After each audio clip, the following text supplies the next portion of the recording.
আচ্ছা মেয়ে, তুমি কি কখনো কোনো একজন ছেলের একটা মিষ্টি কথা শুনেই মনে মনে হেসে ফেলেছিলে? মনে হয়েছিল আরে ও তো আমাকে সত্যিই ভালোবাসে।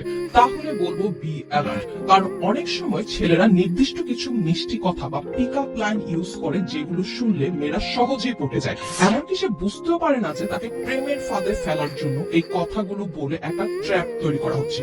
আজকের ভিডিওতে ছেলেদের ইউজ করা এরকমই তিনটি মিষ্টি কথা বা পিক আপ লাইন ডিসক্লোজ করবো আমি, যেগুলো খারাপ ছেলেরা বারবার ব্যবহার করে বোকা মেয়েদেরকে পটানোর জন্য।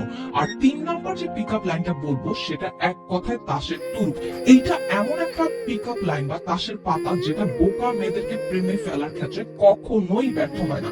সো ভিডিওটা আজ অবশ্যই শেষ পর্যন্ত দেখুন, কারণ এই এক ভিডিওই হয়তো আজ অনেক মেয়ের জীবন বদলে দিতে পারে। প্রথম যে মিষ্টি কথাটা ছেলেরা বেশিরভাগ সময় বোকা মেয়েদের পটানোর জন্য বলে সেটা হচ্ছে কিছুটা এরকম: তোমার মতো এত ভালো মেয়ে আমি জীবনে দেখি নাই, তুমি যার ঘরের বউ হবে সে অনেক লাকি হবে। এই ধরনের কথাগুলো শুনলে যে কোনো মেয়ে তখন তার নিজেকে স্পেশাল মনে করা শুরু করে। আর একজন মানুষের ক্লোজ হওয়ার একটা বহুল প্রচলিত টেকনিক হচ্ছে আপনি তাকে রিয়েলিস্টিক আনরিয়েলিস্টিক কথা মিক্স করে এমন ভাবে বলবেন যেগুলো শুনে সে নিজেকে স্পেশাল ভাবা শুরু করবে। আর আপনি যখন কাউকে স্পেশাল ফিল করাতে পারবেন তখন তার মনেও আপনার জন্য একটা বিশেষ জায়গা তৈরি হবে, আপনার জন্য তার মনে একটা সফট কর্নার তৈরি হবে। ঠিক এই টেকনিকটাই আসলে ছেলেরা বোকা মেয়েদের ইমপ্রেস করার জন্য বা পটানোর জন্য ব্যবহার করে। আর খারাপ ছেলেরা একই কথাকে কপি পেস্ট করে বা একটু মডিফাই করে বহু মেয়েকে বলতে থাকে। মেইন লক্ষ্য তো বাজে ছেলেদের একটাই, এসব ফাও কথাবার্তা বলে মেয়েটিকে স্পেশাল ফিল করে নিজের ক্লোজ এনে শখ মিটানো। এইবার আসি দ্বিতীয় মিষ্টি কথা। দ্বিতীয় যে পিক আপ লাইনটা ছেলেরা মেয়ে পটানোর জন্য অনেক সময় ইউজ করে সেটা সে তার নিজের সম্পর্কেই বলে। কথাগুলো থাকে কিছুটা এইরকম যে আমার মতো এমন ভালো ছেলে তুমি আর কখনো পাবে না, বা আমার মতো এমন ছেলে পাওয়া এই যুগে কঠিন। এই টাইপের কথাগুলো যে ছেলেগুলো বলে এদের মধ্যে একটা মেজর অংশ রয়েছে যারা অ্যাকচুয়ালি খারাপ এবং একই সাথে কিছুটা অহংকারী।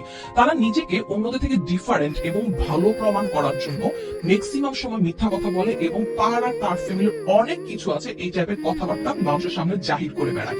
কেউ যদি একটু চালাকি সহকারে তার এবং তার ফ্যামিলির কি ধরনের স্ট্যাটাস রয়েছে, টাকা পয়সা ধন সম্পদ রয়েছে সার্চ করে, তাহলেই দেখবে যে এদের আসলে কিছুই নেই। এই ধরনের বাজে ছেলেদের আরেকটা বৈশিষ্ট্য হচ্ছে তারা খুব সহজেই মানুষকে ম্যানিপুলেট করতে পারে। বোকা মেয়েরা এই ধরনের বাজে ছেলেদের কথাগুলো গোগ্রাসে গিলতে থাকে, তাদের বলা প্রতিটা কথাই মেয়েগুলো সত্য মনে করা শুরু করে, তাদের প্রতি উইক হয়ে যায় এবং নিজে বিপদটা ডেকে আনে। আচ্ছা, এখানে একটা বিষয় আমি একটু ক্লিয়ার করে রাখি, আমি কিন্তু বলতেছি না যে যেসব ছেলেরা এইসব পিক আপ লাইন ইউজ করে তারা সবাই খারাপ। ভালো ছেলে রিলেটেড কথাবার্তা আজকের ভিডিওতে আমি বলতেছি না, আমি জাস্ট বলতেছি ভালো চাদরের অন্তরালে খারাপ ছেলেরাও বসবাস করে। আর আজকের ভিডিওতে আমি মূলত এই ধরনের ছেলে সম্পর্কেই বলতেছি। যাই হোক, ব্যাক টু দা টপিক। এইবার আসি 3 নম্বর এবং মোস্ট ইউয়েটেড পিক আপ লাইনটাতে। এই পিক আপ লাইনের মাধ্যমে প্রচুর মেয়ে জীবনে ফেসে গিয়েছে এবং সামনের দিনেও কনফার্ম আরো ফাঁসবে। এই পিক আপ লাইনটা হচ্ছে একটা ট্র্যাপ, এটা আজ পর্যন্ত অনেক মেয়ে রিয়েলাইজই করতে পারেনি, আর রিয়েলাইজ করলেও তা অনেক পরে করেছে। এইখানে অ্যাকচুয়ালি যে ঘটনাটা ঘটে সেটা হচ্ছে ছেলেটা তার নিজেকে বোকা মেয়েটার কাছে ভালো ছেলে হিসেবে শো করার জন্য তার করা জঘন্য কৃতকর্মগুলো তার এক্স গার্লফ্রেন্ডের উপর চাপিয়ে দেয়।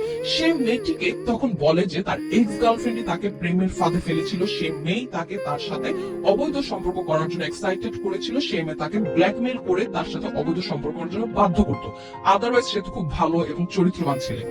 এই কথাগুলো সেই ছেলেটা তখন বোকা মেয়েটার কাছে এমন ভাবে প্রেজেন্ট করে যে সে মেয়ে বিশ্বাস করতে বাধ্য হয়ে যায় যে হ্যাঁ, তার এক্স গার্লফ্রেন্ডই আসলে একটা নষ্টা মেয়ে ছিল এবং এই ছেলেটা হচ্ছে একদম দুধে দেওয়া তুলসী পাতা, আই মিন বাংলা ভাষা যেটা বলে আর কি। এরপর দেখা যায় এইসব সেসব ফাও কথাবার্তা শুনে বোকা মেয়েটা যখন পটে যায় তখন তার সাথে সে সেটা একই কাজ করে যা সে তার এক্স গার্লফ্রেন্ডের সাথে করেছিল, এবং নেক্সট টাইম সে একই পিক আপ লাইন গুলো কপি পেস্ট করে ইউজ করে আরেকটা বোকা মেয়েকে পটানোর জন্য। এই যে 3 নম্বর পিক আপ লাইন এবং তার ফুল প্রসেস আমি বললাম, এটা কখনোই মিস যায় না যখন কোনো বোকা সাদাসিধে চিন্তা ভাবনা নিয়ে পটানোর বিষয় আসে। একটু আগেও আমি আপনাদের বলতেছিলাম যে এই 3 নম্বর পিক আপ লাইনটার মাধ্যমে প্রচুর মেয়ে জীবনে ফেসে গিয়েছে এবং সামনেও কনফার্ম আরো ফাঁসবে। আর যে ছেলেগুলো মেয়েদেরকে প্রেমের ফাঁদে ফেলার ক্ষেত্রে এক্সপার্ট হয়ে গেছে তারা এই তাসের তুরুপটা খুব সুন্দর ভাবে ব্যবহার করতে জানে। একটা প্রশ্ন হয়তো আপনাদের অনেকের মাথায় ঘুরপাক খাচ্ছে যে আমি অ্যাকচুয়ালি বোকা মেয়ে বলতে কাদের ইন্ডিকেট করছি।